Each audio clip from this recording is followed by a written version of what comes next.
Jurassic Jordan is great. Thank you, Dr. Steve, for being the only person who is hopeful. I remember back during August 2024, everyone was dooming. It was hard, but you helped us give us hope, similar to what's happening now. Well, thank you. Thank you, Jurassic.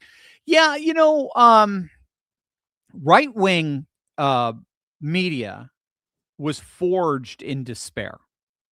I mean, I'm just going to be blunt. I mean, it was forged in despair, whether it was during the Clinton era. Rush was great. We loved Rush. But whether it was Clinton or post 9/11, and then World War III apocalypse, and then we got Trump, but then the deep state came and tried to take him out. Almost looked like they were successful. And so the war with the deep state continued, and blah, blah, blah, blah, blah. And then after J6 of 2021, there was this all-out concerted effort to purge the big tech from conservative voices. So we gathered together and we regrouped on parallel platforms, like, for example, Rumble.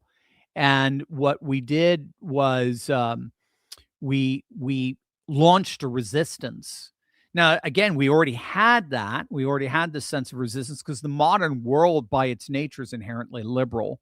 It's inherently emancipatory. So conservatism has always had this bit of a doomer bent to it, feeling like, no matter what we do, we can't turn this tide. It's just too big. We can steer the boat, but the tide we're on is always moving us to the left. And then that just went on steroids when we were in exile. And then when Trump, social media exile, and then when Trump won, there was all this euphoria. And boy, that didn't last long. I mean, literally within 2 weeks, I was already seeing old habits coming back from online influencers, dooming, glooming. He's betraying. Look at who he's picking on for his cabinet. Oh, he's going full neocon. And it just, it's not hard to see why. I mean, their business model has been built on doom and gloom. Their business model has been built on defeatism, on apocalypticism, on cataclysmicism. It's so everything is a war. Steve Bannon, right? War Room. Not to throw out names, but Steve dooms way too much for me personally. There's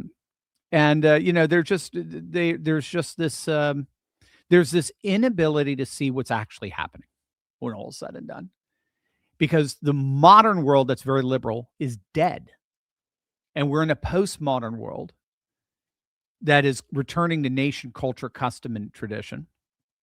Right. The last post about the new Chilean president, Cas, is a perfect example of that. The world is returning to nation, culture, custom, and tradition. The world is moving in our direction. Liberals have never been weaker before. I'll see posts by Cernovich. Woke isn't dead. It's just waiting, and it's going to come back with a vengeance. Woke is dead. Everyone laughs at wokeness now. It is dead. Can it come back? Sure. And it will be its death knell. It will be destroyed very, very quickly because it splits the left and unites the right. So it's guaranteed there will always be more people to vote against a woke issue than vote for it. The dooming is unending. And it's been ingrained in conservative minds because we spent so many decades in a modernist world that was inherently liberal and that was inherently emancipatory. But we are in a postmodern world now. We're actually entering, I would argue, into an archaeomodern world where the ancient religions and civilizations and traditions of the past are all surfacing. Now, there are some estimates today that the single most common form of government today are constitutional theocracies. Constitutional theocracies. So a state that is rooted in and creates laws overtly from a religious tradition, a distinct religious tradition, with rule of law, jurist overseeing constitutionalism to sort of limit how far that religious obligations can be imposed upon the population. Many people argue we are what's called a soft constitutional theocracy. But these guys are clueless. They've got no idea. I mean, when Elon Musk goes into the microphone and says, and even Elon has had his moments of dooming here, but he goes to that microphone and said, the future is going to be amazing. This is unbelievable. We are in the golden age. This is incredible. And then he starts talking about the importance of Christian civilization, starts lecturing German citizens. It's okay to be German. You can be proud to be at the AfD rally that he spoke at via simulcast. And he's on the forefront of civilizationalism, on the forefront of technopolarity, on the forefront of astropolitics. That's where the world is going. It's the whole doom and gloom bullshit. I don't know how people listen to it. I honestly don't. I sit there for 5 minutes and I just think, I'm just literally listening to a lunatic. From anyone. I don't care who it is. I'm just listening to a lunatic who has no idea the world that's happening out there. It is called virtualism. This is from Bruno Marçais, the Portuguese scholar. There is a thing called virtual reality. Not talking about the VR headset that you put on, but that because we spend so much time, like what we're doing now, sifting reality or our perception of reality through a screen.